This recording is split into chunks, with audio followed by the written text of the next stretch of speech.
Adán y Eva cometieron un pecado. ¿Y qué tenían que hacer? ¿Qué era lo que esperaba Dios?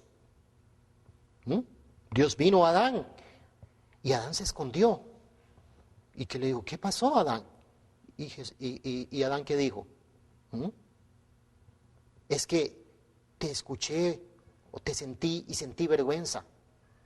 ¿Qué pasó? ¿Acaso comiste del fruto? ¿Y qué dijo Adán? La mujer que me diste me engañó. Vean qué curioso. No hubo ningún fundamento de arrepentimiento. No hubo ningún arrepentimiento de parte de Jesús. Dios le preguntó a Eva, ¿Eva? ¿Y qué dijo Eva? La serpiente me engañó. La culpa es de la serpiente. No hubo ningún fundamento de arrepentimiento. Y eso tenía que ser pagado. ¿Qué pasó? Dios quiso trabajar a través de los hijos de Adán y Eva. Pero ¿qué pasó con el hermano mayor? El hermano mayor mató al hermano menor. Todo el fundamento con la familia de Adán se perdió. Dios quería obtener algo de la familia de Adán, obtener alguna persona. La figura central en ese momento era Abel, pero Abel fue asesinado por su hermano. Vean, Caín mató a su hermano. Y la humanidad, representada por Israel, mató a Jesús. Entonces, aquí podemos ver plasmado que Jesús conocía que ese pecado debía ser pagado, debía ser indemnizado. Conocía el dolor que viene para sus discípulos y seguidores. Y vean todo lo que pasó con los cristianos durante 400 años. ¿Qué pasó? Sufrimiento. Eran quemados en aceite, eran mandados a los leones. Él conocía que la providencia de Dios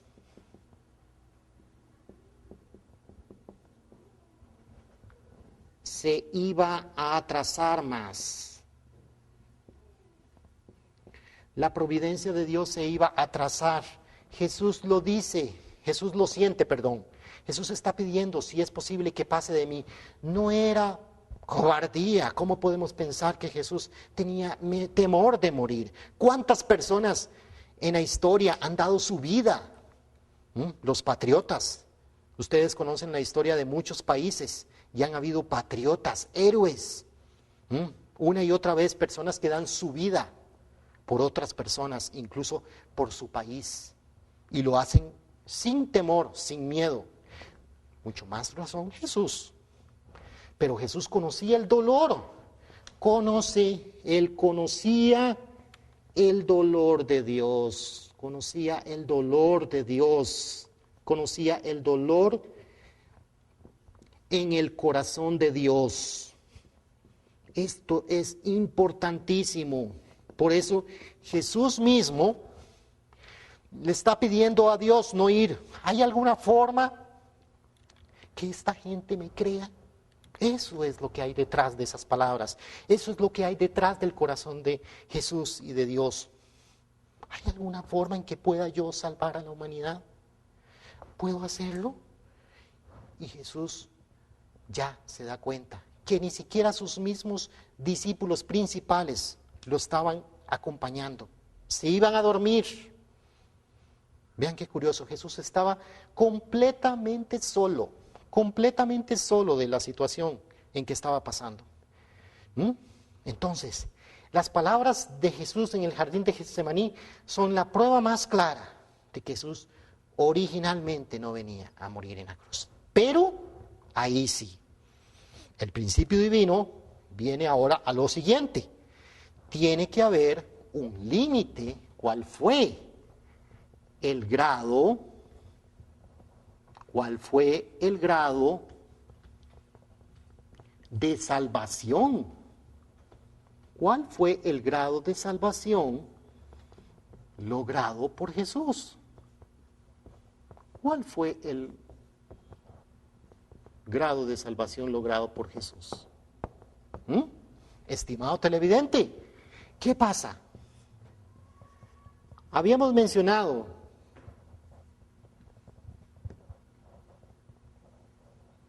¿cuál era la voluntad de Dios?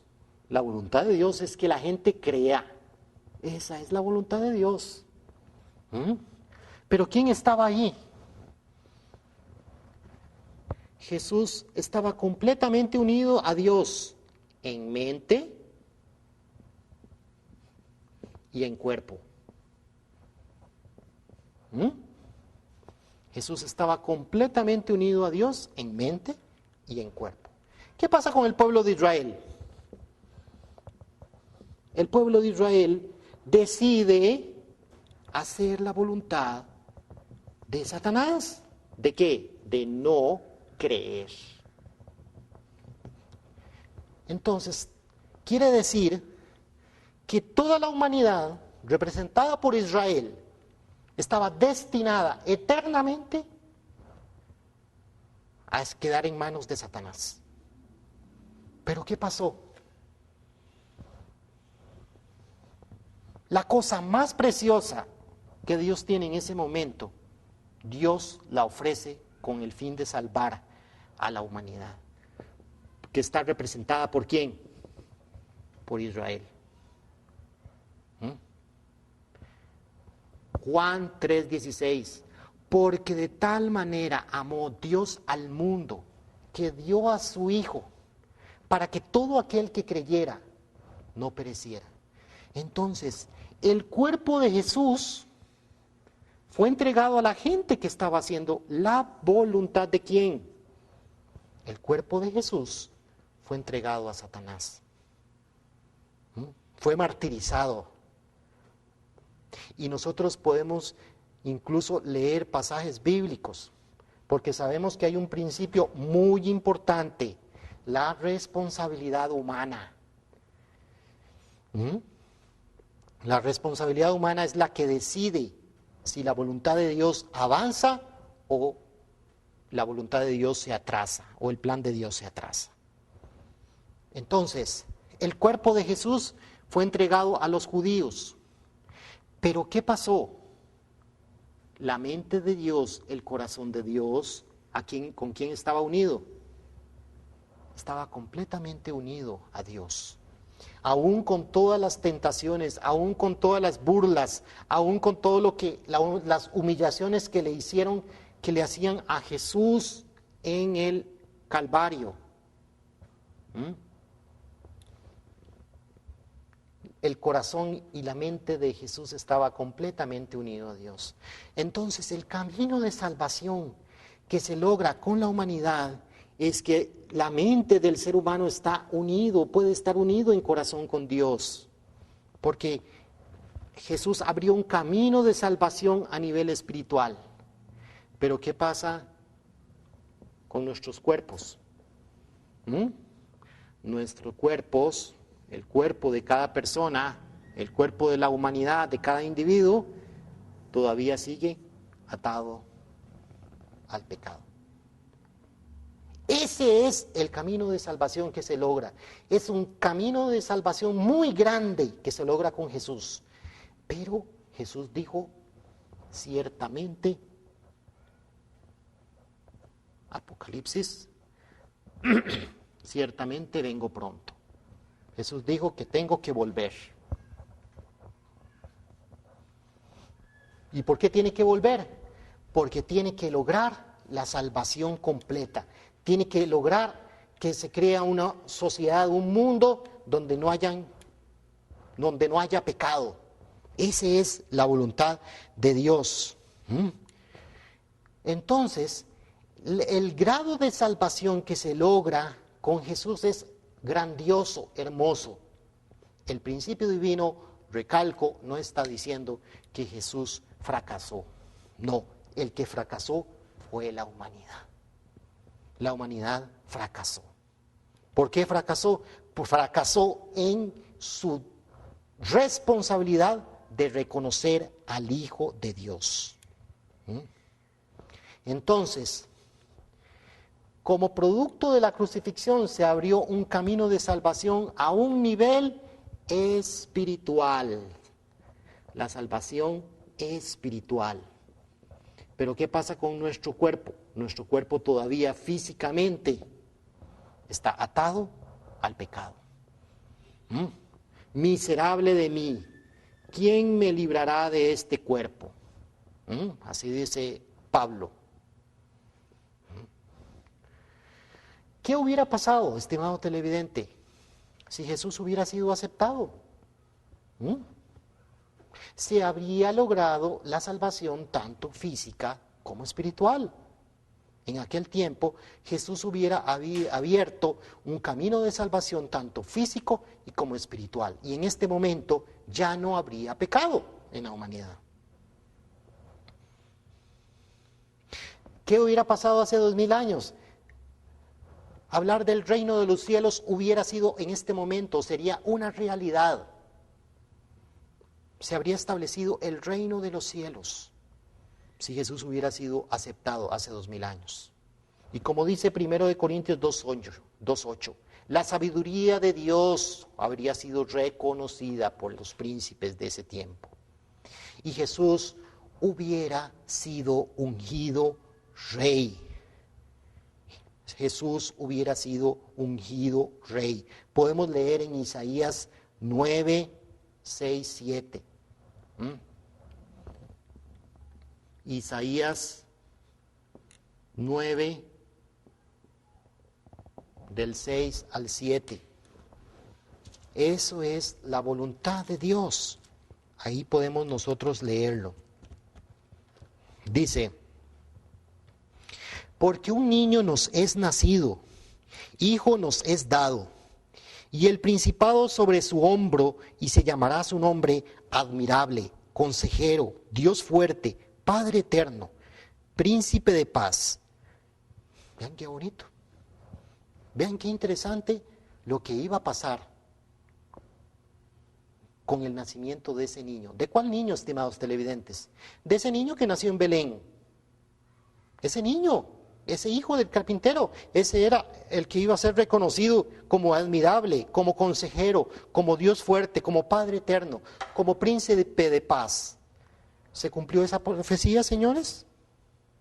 No se cumplió. Esta profecía no se cumplió. ¿Por qué? Porque el pueblo de Israel no cumplió con su responsabilidad. Entonces el plan de Dios depende de la responsabilidad humana. Esto era lo que esperaba Dios que se cumpliera, que la humanidad reconociera a Jesús. Pero ¿qué pasó? Más bien, por el contrario, se cumplió Isaías 53. ¿De qué dependía de esto? Si el pueblo de Israel creía en Jesús, se hubiera cumplido Isaías 9, 6, 7. Pero como el pueblo de Israel no creyó, hizo la voluntad de Satanás de no creer, pues entonces se cumplió lo que dice Isaías 53. Isaías 53 empieza diciendo: ¿quién ha creído a nuestro anuncio y sobre quién se ha manifestado el brazo de Jehová? Subirá cual renuevo delante de él, y como raíz de tierra seca, no hay parecer en él, ni hermosura. Le veremos más sin atractivo, para que le deseemos. Despreciado y desechado entre los hombres, varón de dolores, experimentado en quebranto, y como que escondimos de él el rostro, fue menospreciado y no lo estimamos. Ciertamente él llevó nuestras enfermedades y sufrió nuestros dolores, y le tuvimos por azotado, por herido de Dios y abatido. Mas él herido fue por nuestras rebeliones, molido por nuestros pecados. Y aquí podemos ver una descripción. Y usted, estimado televidente, leyendo este pasaje, dice: claro, la voluntad de Dios era que Jesús fuera crucificado. Pero el principio divino está especificando claramente que si el pueblo de Israel no cumplía con la voluntad de Dios de cumplir su responsabilidad de creer, pues entonces este pasaje bíblico era el que se iba a cumplir. Eso es más claro que el agua pura. El principio divino es muy claro en enseñar que la voluntad de Dios no era que Jesús fuera por el camino de la cruz. Y aquí podemos ver nosotros el grado de salvación que se logra con la venida de Jesús. Entonces, con lo que estamos hablando aquí, habían dos tipos de profecías. El ser humano naturalmente, queriendo aferrarse a una concepción de Jesús, de un Jesús ¿qué? Un Jesús todopoderoso, pero cuando está crucificado Jesús, nadie está viéndolo como todopoderoso. La gente se está burlando de él. Nadie está viendo a Jesús como todopoderoso crucificado, ensangrentado en la cruz. Nadie. ¿Quién ha creído a nuestro anuncio? Así empieza Isaías 53. Estimado televidente, es muy importante reflexionar sobre la responsabilidad que tenía Israel. Esa misma responsabilidad que tiene cada persona. Esa responsabilidad que tenía ¿quién? Por ejemplo, Sodoma y Gomorra. Sodoma y Gomorra tenía que cumplir una responsabilidad. ¿Cuál era la responsabilidad? Si ellos creían y se arrepentían, no hubieran sido destruidas.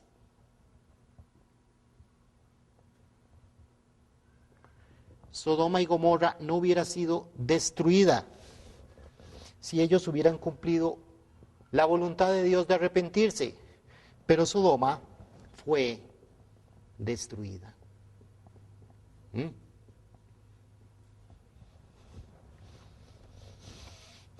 Caso contrario a Jonás. Jonás advirtió al pueblo de Nínive de que si se arrepentían no iban a ser destruidos. Nínive se arrepintió y no fue destruida. Nínive se arrepintió y no fue destruida. A pesar de la advertencia de Jonás de que iba a ser destruida si ellos no se arrepentían. Entonces la ciudad de Nínive no fue destruida. ¿Por qué? Porque se arrepintió Nínive, porque cumplió su responsabilidad. Así como Sodoma y Gomorra nunca se arrepintió, Sodoma y Gomorra fue destruida. Esto quiere decir que la voluntad de Dios avanza o se atrasa según el cumplimiento o no de la responsabilidad humana. La voluntad de Dios para el pueblo de Israel era que ellos tenían que creer en el Mesías, creer en el Hijo de Dios. Pero como ellos no creyeron, entonces cumplieron la voluntad de Satanás. Entonces es muy importante reflexionar. Pero también sabemos que en algún momento, ya cuando el pueblo de Israel no había reconocido a Jesús, cuando el pueblo de Israel ya había rechazado a Jesús, Jesús decide absolutamente ir por el camino de la cruz. Mateo 16:23, claro. Usted puede decirme, este pasaje afirma cuando Pedro le dice algo a Jesús, como diciendo, mire, abandone eso, como lo van a matar. ¿Y qué dice Jesús? Apártate de mi vista, Satanás. Eso es muy importante, claro. ¿Pero qué? Ya era la decisión que había tomado Jesús. ¿Por qué? Por el error del pueblo de Israel de no reconocerlo. Ya él estaba determinado a lograr el nivel de salvación que iba a alcanzar por el camino de la cruz. Pero eso en alguna forma contradice todo lo que hemos estado hablando. ¿Por qué Jesús dice ahora esto? Porque Jesús ya había tenido una gran cantidad de experiencias donde ya le habían dado a conocer incluso el fallo de sus discípulos de no estar unidos en corazón con Jesús. ¿Dónde estaban los discípulos? Los discípulos estaban temerosos, con miedo, de que a ellos los reconocieran como seguidores de Jesús. Jesús estaba completamente solo en el momento de ir por el camino de la cruz. Entonces él sabía que ya ni los discípulos creían, porque ya los discípulos no querían, ya estaban dudando, dudando de las decisiones que estaba tomando Jesús.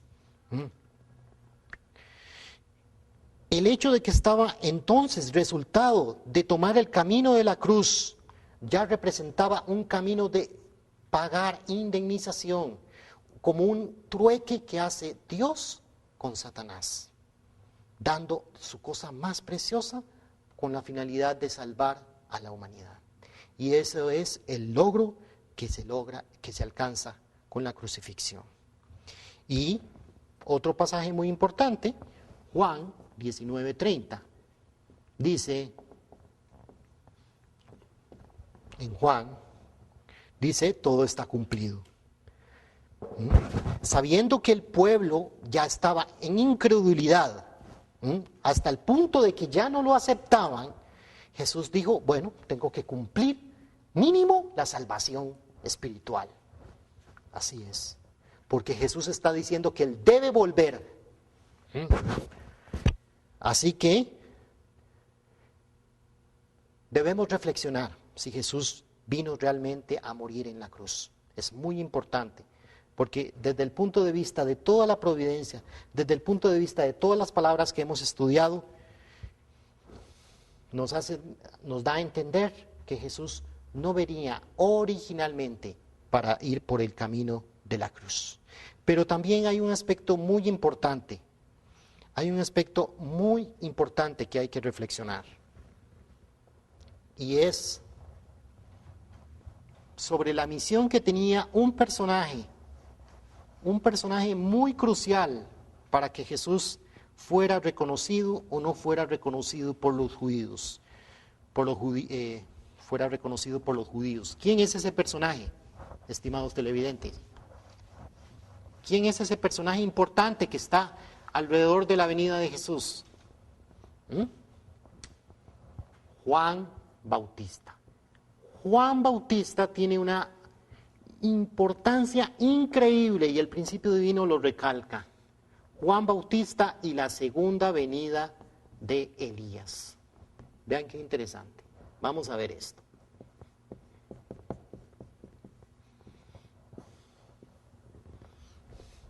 Tenemos que reflexionar sobre la venida de Juan Bautista. Juan Bautista,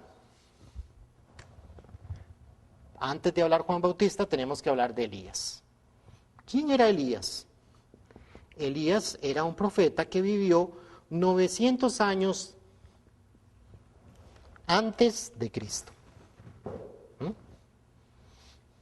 Y Segunda de Reyes 2:11 dice que Elías subió en un carro de fuego.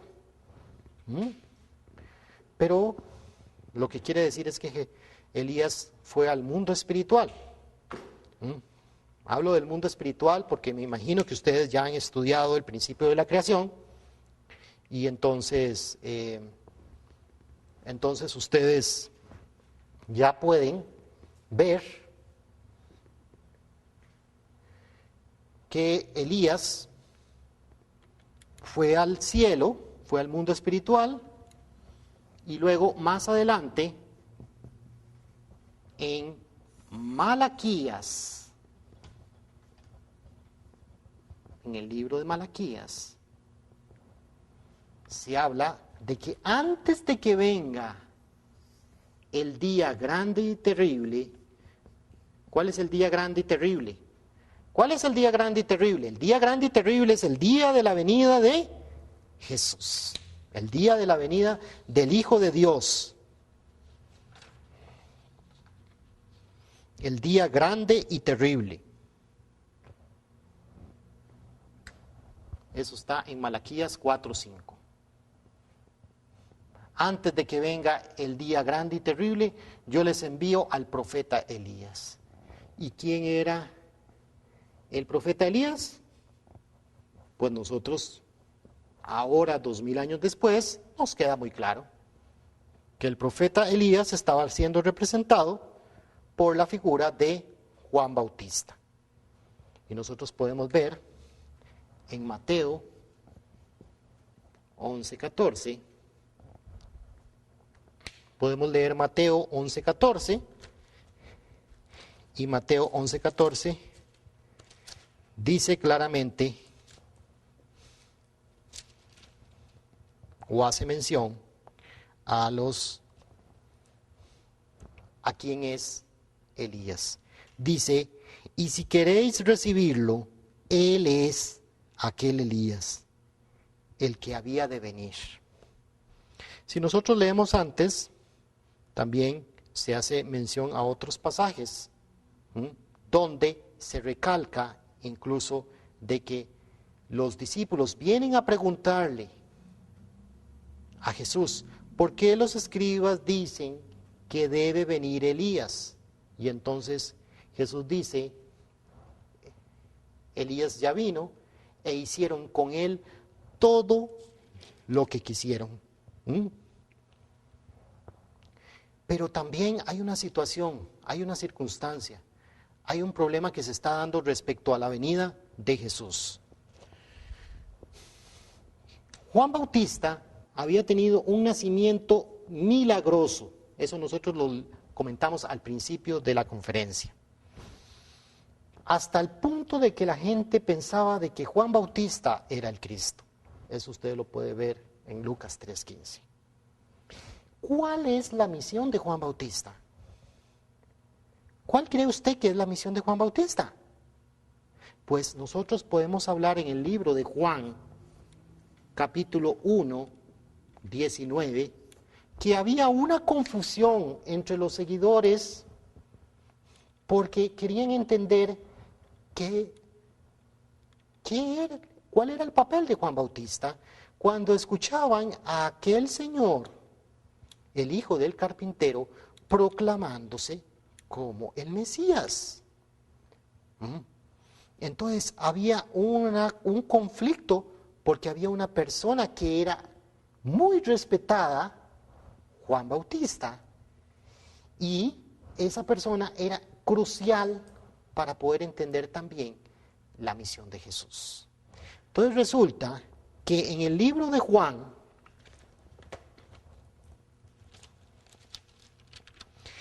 el libro de Juan empieza con un título y se hace mención a la misión o al testimonio de Juan Bautista. Eso lo vemos en Juan 1:19 y podemos llegar del 19 al 23. Dice, este es el testimonio de Juan. Cuando los judíos enviaron de Jerusalén sacerdotes y levitas para que le preguntasen, ¿tú quién eres? Confesó y no negó, sino confesó, yo no soy el Cristo. Y le preguntaron, pues, ¿eres tú Elías? Lean ustedes la respuesta de Juan Bautista. Dice, no soy. ¿Eres tú el profeta? Y respondió, no. Le dijeron, pues, ¿quién eres? Para que demos respuesta a los que nos enviaron. ¿Qué dices de ti mismo? Yo soy la voz de uno que clama en el desierto, enderezada el camino del Señor, como dijo el profeta Isaías. Esas palabras, pues, no tenían una gran importancia, como la gran importancia de él haber declarado que no era Elías. Esto, estimados televidentes, contradice la palabra de ¿quién? La palabra de Jesús.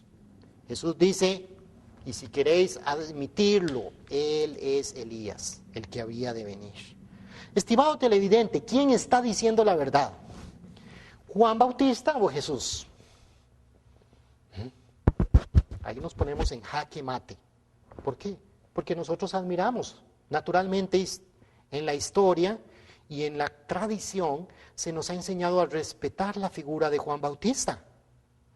Pero Juan Bautista, con su declaración, está contradiciendo gravemente a Jesús por el hecho de que hay una profecía que decía que antes de que venga el día grande y terrible, Elías debía venir.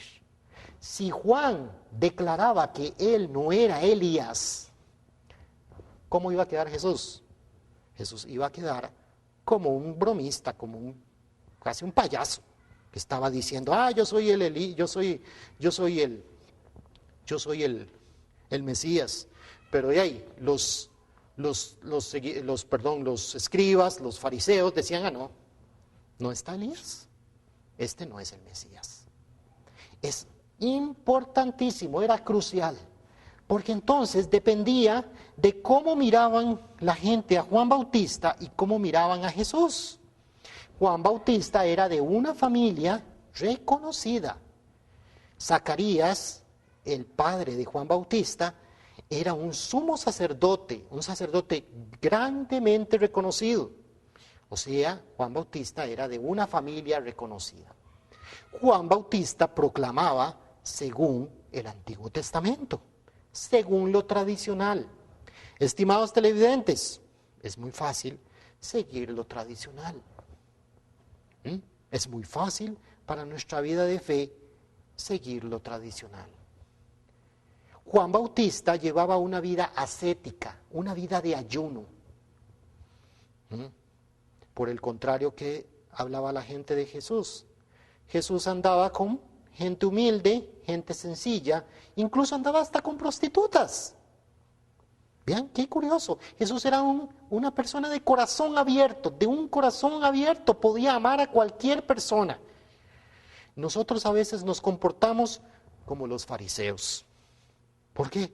Porque, yo no me siento con aquella persona porque esa persona no cree en Dios. O, yo no puedo porque ese es un pecador.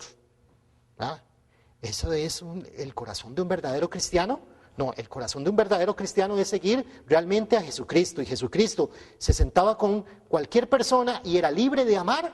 Pues un cristiano verdadero debería de amar también, incondicionalmente a cualquier persona, crea lo que crea y sea de la religión que sea. Eso sería un verdadero cristiano. Amar al enemigo. Jesús amaba al enemigo, amaba al pecador. Jesús era mal mirado por esa forma. Jesús proclamaba cosas sorprendentes. No es muy fácil seguir a las personas que hacen proclamaciones sorprendentes. Ustedes en este momento y yo estamos compartiendo una proclamación sorprendente. A través de Telepaz, Canal 52, ustedes tienen la oportunidad de estudiar una proclamación tan sorprendente como lo es el principio divino. Y está en este tiempo. Jesús proclamaba cosas sorprendentes y la gente no lo creía. La gente que se aferraba a las Escrituras no creyó en Jesús. ¿Cómo iban a ver a ellos los judíos? ¿En qué hubiera creído usted? ¿En quién? Yo hubiera creído honestamente en Juan Bautista. Yo hubiera crucificado a Jesús. Era el camino más fácil. Creer en Juan, creer en el hijo de un sacerdote reconocido, era lo más simple, era lo más sencillo. ¿Pero qué? Yo hubiera fallado en cumplir la voluntad de Dios, porque la voluntad de Dios era que yo tenía que creer en Jesús. Entonces, eso es muy importante, porque entonces tenemos que ponernos no solamente a pensar en Juan Bautista, en Israel, no, en cada uno de nosotros. Cuando nosotros vemos las películas donde Jesús está diciendo, bueno, Pilato dice, ¿a quién libero? ¿A Jesús o a Barrabás? Y la gente dice, Barrabás. Y en las películas se pone dramático, se enseña todo tan dramático, donde la gente, hay algunos que están diciendo, no, hablen, digan que Jesús. ¿Pero qué? Barrabás. El ser humano se fue por el lado de no creer en Jesús. Hizo la voluntad de Dios, no creyó en Jesús. Entonces la gente creyó en Juan Bautista, pero había un aspecto muy importante. La misión de Juan Bautista era muy importante. Dice en Juan 1:33, ¿Será que Juan tenía que hacer algo? Claro que tenía que hacer algo muy importante. Dice, y yo no le conocía, pero el que me envió a bautizar con agua, aquel me dijo, sobre quien veas descender el Espíritu y que permanece sobre él, ese es el que bautiza con el Espíritu Santo. Y yo le vi y he dado testimonio de que este es el Hijo de Dios. Juan Bautista recibió testimonio claro de que Jesús era el Mesías. Estimado televidente, en ese momento, ¿qué tiene que hacer Juan? ¿Qué tenía que hacer? ¿Qué estaba haciendo Jesús? ¿Qué estaba haciendo Jesús? Jesús estaba buscando discípulos. Jesús estaba buscando seguidores. Jesús estaba buscando personas que lo reconocieran. Y Juan Bautista recibe incluso testimonio vivo por medio del Espíritu Santo de que Jesús era el Mesías. ¿Qué tiene que hacer Juan? ¿Qué tenía que hacer Juan? Juan tenía que seguir a Jesús. Juan tenía que convertirse en un discípulo. Pongámonos a pensar qué hubiera pasado si no hubiera sido más sencillo para Jesús de que Juan se hubiera hecho hasta un discípulo o se hubiera convertido hasta en el discípulo principal de Jesús. ¿La historia no hubiera sido otra? Tal vez hubiera sido otra, y otra muy diferente, si Juan hubiera seguido a Jesús. Entonces, aquí nosotros podemos ver que Juan cayó en un problema. ¿Cuál es el problema que cae Juan? ¿Cuál es el problema en que cae Juan? Juan cae en la incredulidad. Simple y sencillamente Juan cae en la incredulidad. Cuando él está en la cárcel, ¿qué hace Juan? Juan manda a sus discípulos a preguntarle a Jesús, ¿eres tú el que había de venir o debemos esperar a otro? Vean qué trágico. ¿Eres tú el que ha de venir o debemos esperar a otro? Eso es lo que está preguntando Juan. Eso nosotros lo podemos ver en el libro de Mateo.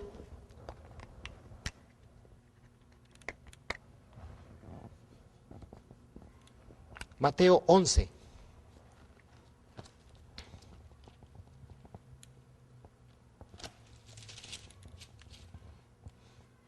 Mateo 11 podemos leer del 3 al 6.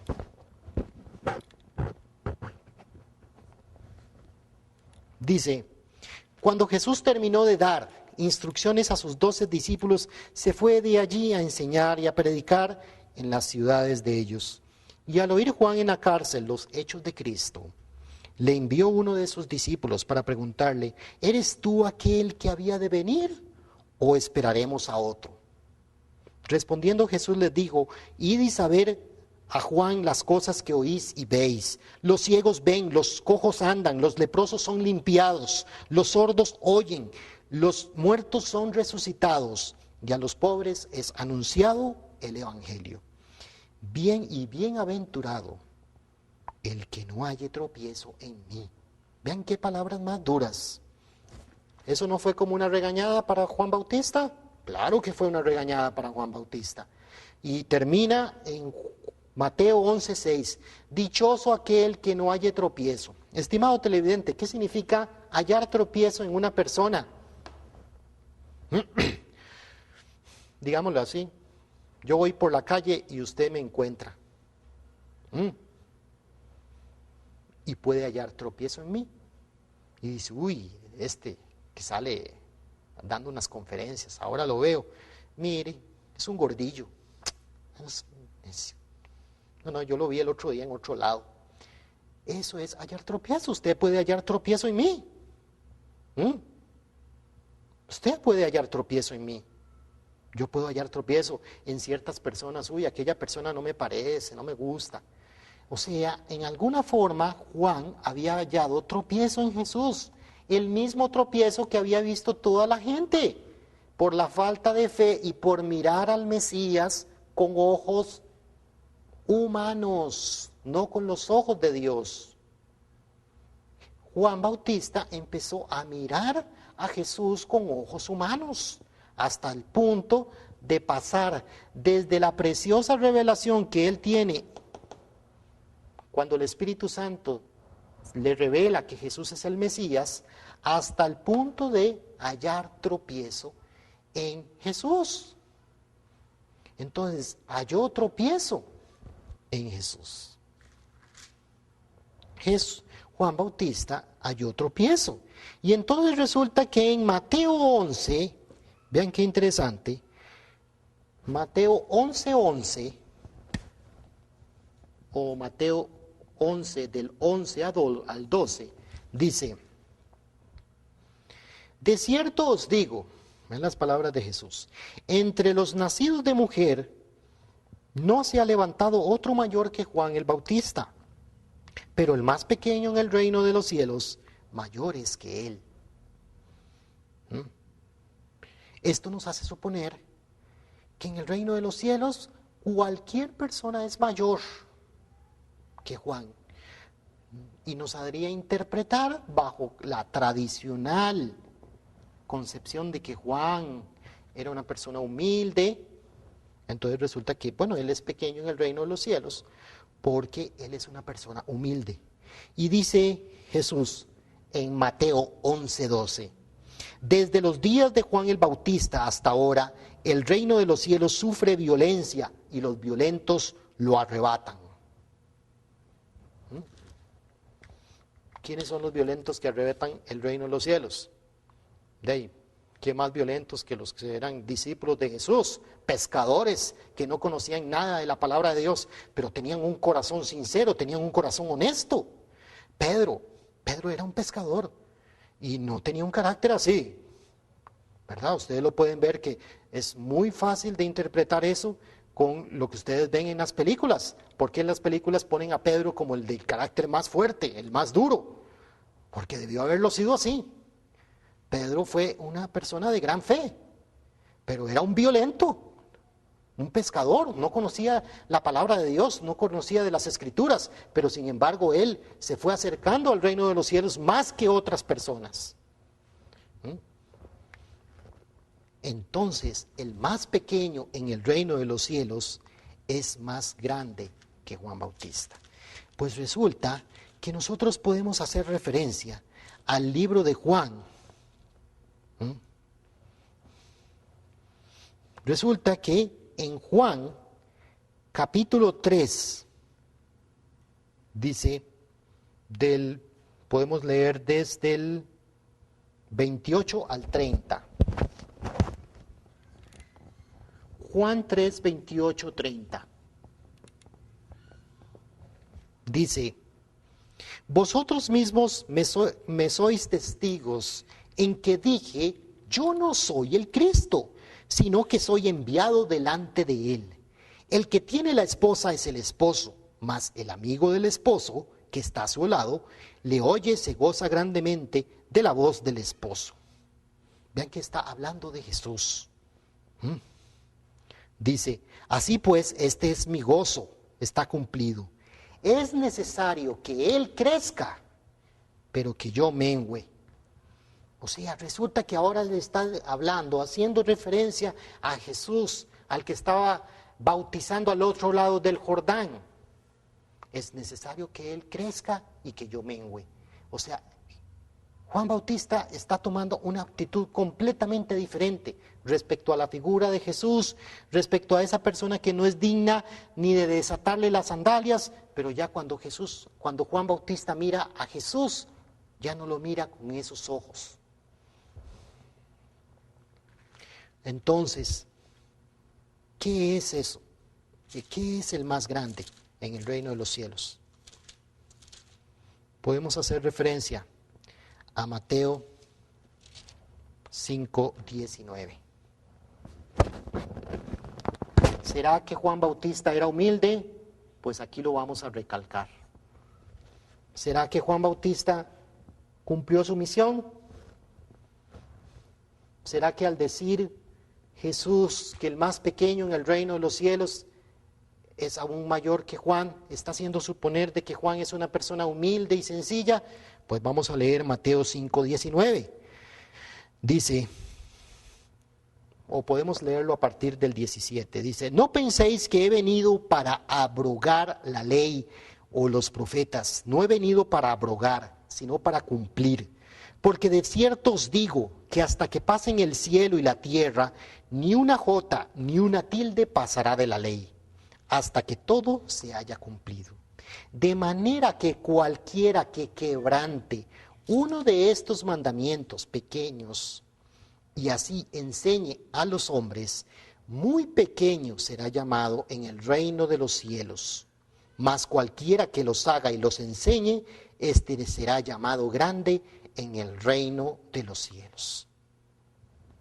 Porque os digo que si vuestra justicia no fuere mayor que la de los escribas y fariseos, no entraréis en el reino de los cielos.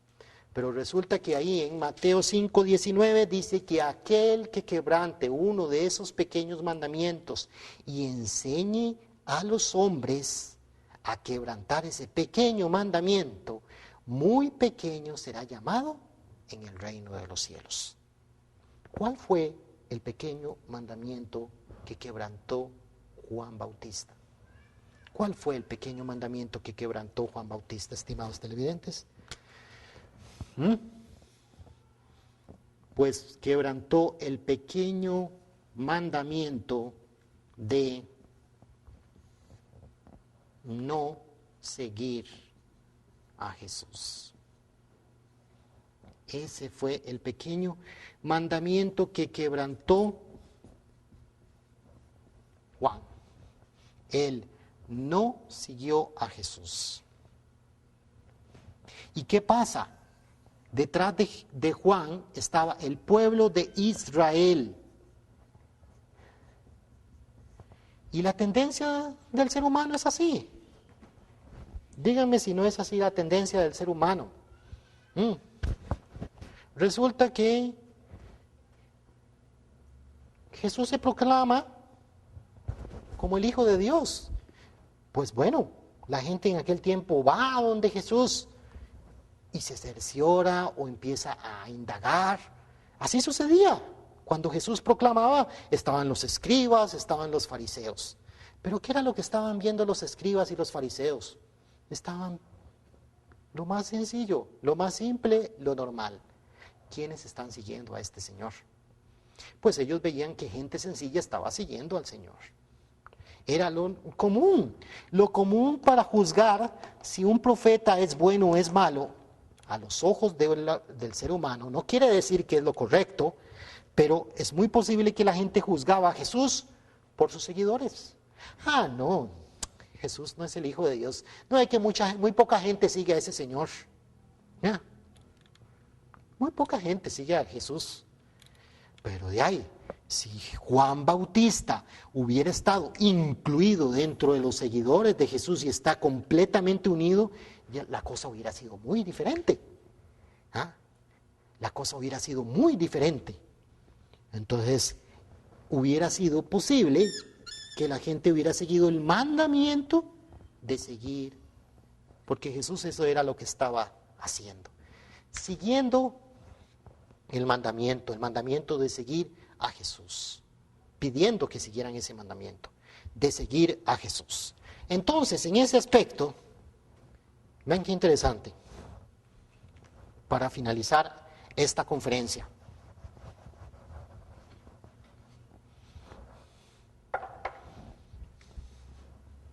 Resulta que Jesús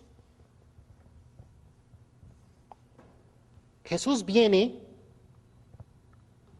a Israel. Israel tiene que reconocer a Jesús, pero Israel no reconoce a Jesús. Entonces Jesús va por el camino de la cruz, por el fallo del pueblo de Israel, y entonces, producto de el fruto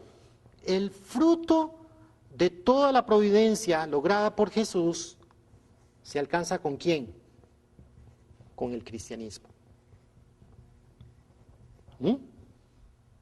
Y Jesús dice, antes de ir al camino de la cruz, Él menciona incluso en espíritu, que Él ciertamente va a volver. ¿A quién va a volver cuando venga el Señor de la segunda venida?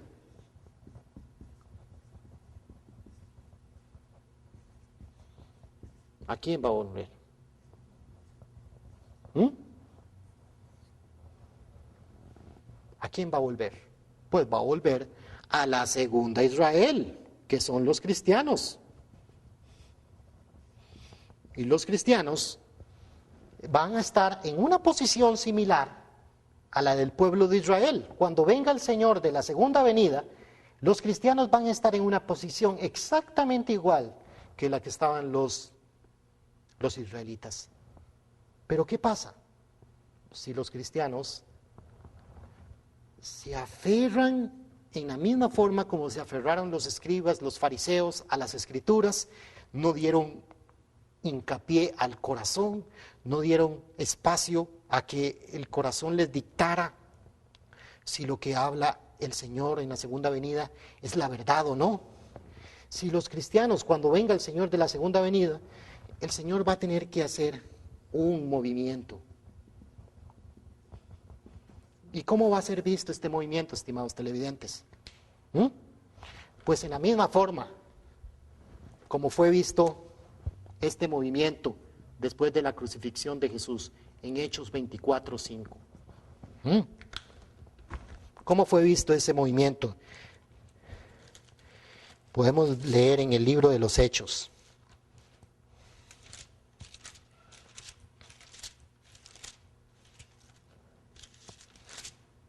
Dice Hechos capítulo 24, versículo 5. Dice, porque hemos hallado a este hombre, que este hombre es una plaga. ¿De quién están hablando? De Pablo. El capítulo 24 empieza, defensa de Pablo ante Félix. Dice, porque hemos hallado a este hombre, que es una plaga, y promotor de sediciones entre todos los judíos, por todo el mundo, y cabecilla de la secta de los nazarenos. Cabecilla de la secta de los nazarenos. Estimados televidentes,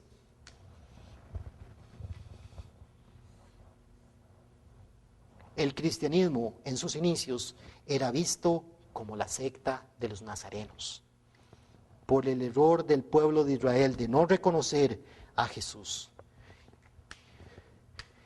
Cuando Jesús estuvo en la tierra, dijo, cuando venga el Hijo del Hombre, ¿hallará fe sobre la tierra? Si al venir el Señor de la segunda venida, el cristianismo rechaza al Señor de la segunda venida, el Señor va a tener que crear su movimiento, Él tiene que cumplir la voluntad de Dios. Y entonces, ¿qué va a hacer? Que es muy posible que la gente va a mirar con ojos humanos la providencia y el trabajo que realice el Señor de la segunda venida cuando Él venga. Y será mirado también, y será criticado, y se hablará cosas terribles. Ah, la secta, esa es una secta. Entonces, por favor, estimados televidentes, con lo que estamos estudiando, ponga a un lado las Escrituras, como dijo Jesús, y ponga usted su corazón en manos de Dios, y al estudiar el principio divino, pregúntese usted y pregúntele a Dios de corazón si lo que estamos estudiando realmente es de entender, porque primero es de entender y de aprender. Luego viene el segundo, de creer, y ahora lo más difícil, después, como usted y yo tenemos que hacerlo, de practicar la palabra de Dios en nuestra vida. Muchísimas gracias.